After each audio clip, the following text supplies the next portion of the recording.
Ladies and gentleman, ರಾಜ್ಯದಲ್ಲಿ CM ಕುರ್ಚಿ ಕದನ ಕ್ಲೈಮ್ಯಾಕ್ಸ್ಗೆ ಬಂದು ತಲುಪಿದೆ ಅಂತ ಹೇಳಲಾಗ್ತಾ ಇತ್ತು. ಮಹತ್ವದ ಬೆಳವಣಿಗೆಯಲ್ಲಿ ಡಿಕೆ ಶಿವಕುಮಾರ್ ದೆಹಲಿಯತ್ತ ಮುಖ ಮಾಡಿದ್ರು. ಆದ್ರೆ ಮತ್ತೆ ಡಿಕೆಗೆ ನಿರಾಸೆಯಾಗುತ್ತೆ. ಹಾಗಾದ್ರೆ ಡಿಕೆ ಶಿವಕುಮಾರ್ ಮತ್ತೆ ದಿಕ್ಕು ತಪ್ಪಿದ್ದಿಲ್ಲಿ? ಎಸ್ ವೀಕ್ಷಕರೇ, ನೆಲ ಜಲ ಭಾಷೆಗಾಗಿ ಪ್ರಾಮಾಣಿಕ ಪತ್ರಿಕೋದ್ಯಮ. ನೀವು ನೋಡ್ತಾ ಇದ್ದೀರಾ ಫೋಕಸ್ ಟಿವಿ. ನಾನು ಶಿವು ರಾನರಾಪುರ.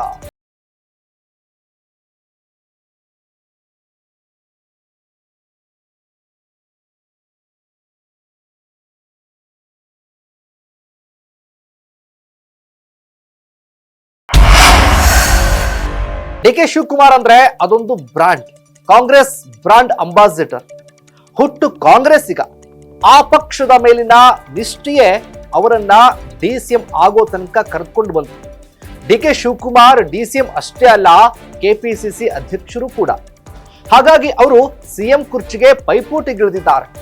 ಆದ್ರೆ ಪ್ರತಿ ಬಾರಿಯೂ ಕೂಡ ಹಿನ್ನಡೆಯನ್ನು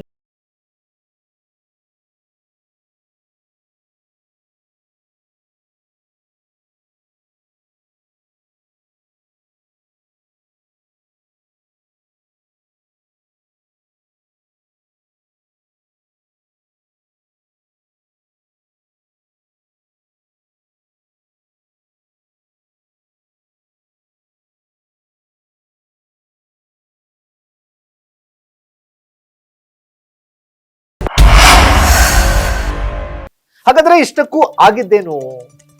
ಡಿಕೆ ಶಿವಕುಮಾರ್ ತಮ್ಮ ಗುರಿ ಮಿಸ್ ಆಗಿದ್ದಲ್ಲಿ, ತಮ್ಮ ಲೆಕ್ಕ ತಪ್ಪಿದ್ದಲ್ಲಿ? ಇದರ ಹಿಂದೆ ಅನುಭವಿ ರಾಜಕಾರಣಿ ಸಿಎಂ ಸಿದ್ದರಾಮಯ್ಯ ಅವರ ಚತುರ ತಂತ್ರಗಳು ನಮಗೆ ಕಾಣಿಸ್ತವೆ. ಅವುಗಳನ್ನ ಸೂಕ್ಷ್ಮವಾಗಿ ಗಮನಿಸೋದಾದ್ರೆ, ಈ ಬಾರಿಯೂ ಕೂಡ ಡಿಕೆ ಶಿವಕುಮಾರ್ ಅವರು ಯಾಕೆ ಸಕ್ಸಸ್ ಆಗ್ಲಿಲ್ಲ? ಸಿದ್ದರಾಮಯ್ಯ ಹೇಗೆ ಡಿಕೆ ಅವರನ್ನ ಹಿಮ್ಮೆಟ್ಟಿಸಿದ್ರು? ನಾನಾ ಕಾರಣಗಳು ನಮ್ಮ ಕಣ್ಣ ಮುಂದೆ ಕಾಣಿಸ್ತವೆ. ಆ ಪೈಕಿ ಪ್ರಮುಖ ಕಾರಣಗಳು ಏನೇನು ಅಂತ ಅಂದ್ರೆ, ಸಿದ್ದರಾಮಯ್ಯ ಅವರಿಗೆ ಶಾಸಕರ ಬಲ ಇರೋದು, ಆದ್ರೆ ಡಿಕೆಗೆ ಹೈಕಮಾಂಡ್ ಬಲ ಇದೆ. ಡಿಕೆಗೆ ಹಣದ ಬಲವೂ ಕೂಡ ಇದೆ. ಆದ್ರೂ ಡಿಕೆ ಶಿವಕುಮಾರ್ ಶಾಸಕರ ಬೆಂಬಲ ಪಡೆಯೋದಕ್ಕೆ ಮಾತ್ರ ಆಗಲಿಲ್ಲ. ಡಿಕೆ ಶಿವಕುಮಾರ್ ಅವರನ್ನ ನಂಬದಂತೆ ನೋಡಿಕೊಂಡಿದ್ದು ಚತುರ ಸಿದ್ದರಾಮಯ್ಯನವರು. ಹಂತ ಹಂತವಾಗಿ ನೋಡ್ಕೊಂಡು ಬಂದು ಕಾಲ ಕಾಲಕ್ಕೆ ತಕ್ಕಂತೆ ಡಿಕೆ ಅವರ ಶಕ್ತಿಯನ್ನ ಕುಗ್ಗಿಸುತ್ತಾ ಬಂದ್ರು. ಡಿಕೆ ಕಡೆ ಶಾಸಕರ ನಂಬರ್ ಬೆಳೆಯದಂತೆ ನೋಡಿಕೊಂಡಿದ್ರು.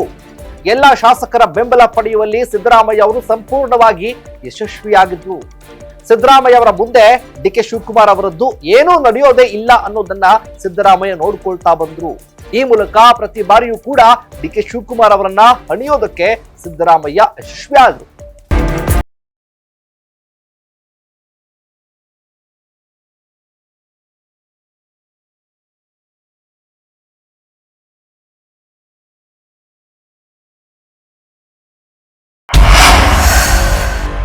ಬೆಳಗಾವಿಯಲ್ಲಿ ವಿಧಾನಮಂಡಲ ಅಧಿವೇಶನ ನಡೆದಾಗ ಡಿಕೆ ಶಿವಕುಮಾರ್ ತಮ್ಮ ಸ್ಟ್ರಾಟಜಿಯನ್ನು ಬದಲಾಯಿಸಿಕೊಂಡಿದ್ರು. ಸಿದ್ದರಾಮಯ್ಯ ಮಾಡಿದೆಯಂತೆಯೇ ನೇರವಾಗಿ ಶಾಸಕರ ಬೆಂಬಲ ಪಡೆಯುವುದಕ್ಕೆ ಮುಂದಾದ್ರು. ಅದನ್ನ ಸ್ಪಷ್ಟವಾಗಿ ಅರಿತ ಸಿಎಂ ಶಾಸಕರ ಬೆಂಬಲವೇ ಡಿಕೆಗೆ ಬರದಂತೆ ನೋಡಿಕೊಳ್ಳುವಲ್ಲಿ ಸಕ್ಸಸ್ ಆದರು. ಇನ್ನೊಂದು ಕಡೆ ಡಿಕೆ ಶಿವಕುಮಾರ್ ಅವರನ್ನ ವೀಕ್ ಮಾಡಬೇಕು ಅಂತ ಏನೆಲ್ಲ ಪ್ರಯತ್ನ ಮಾಡಬಹುದು ಅನ್ನೋದನ್ನು ಕೂಡ ಲೆಕ್ಕ ಹಾಕಿ ಮುಗಿಸಿಬಿಟ್ಟಿದ್ರು. ಅದ್ಯಾವ್ಯಾವ ರೀತಿ ಮಾಡಿದ್ರು? ಡಿಕೆ ತಮ್ಮ ಬಳಿ ಇರುವಂತಹ ಇಲಾಖೆಗಳಲ್ಲೇ ಅನಿರೀಕ್ಷಿತ ಅಭಿವೃದ್ಧಿ ಆಗಿಲ್ಲ ಅನ್ನೋದನ್ನ ಮಾಡಿ ತೋರಿಸಿದ್ರು. ಡಿಕೆ ಶಿವಕುಮಾರ್ ಡಿಸಿಎಂ ಜೊತೆಗೆ ಜಲಸಂಪನ್ಮೂಲ ಸಚಿವರು ಹಾಗೆ ಬೆಂಗಳೂರು ನಗರ ಅಭಿವೃದ್ಧಿ ಖಾತೆಗಳನ್ನು ಕೂಡ ಹೊಂದಿದ್ದಾರೆ.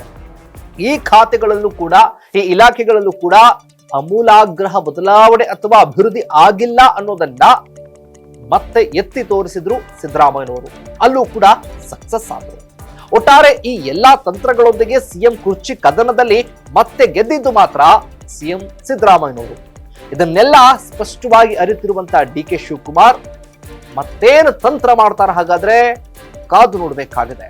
ಇದಾಗಿತ್ತು ಫೋಕಸ್ನ ಸ್ಪೆಷಲ್ ರಿಪೋರ್ಟ್. ನೆಲ ಜಲ ಭಾಷೆಗಾಗಿ ನೋಡ್ತಾ ಇರಿ ಫೋಕಸ್ ಟಿವಿ.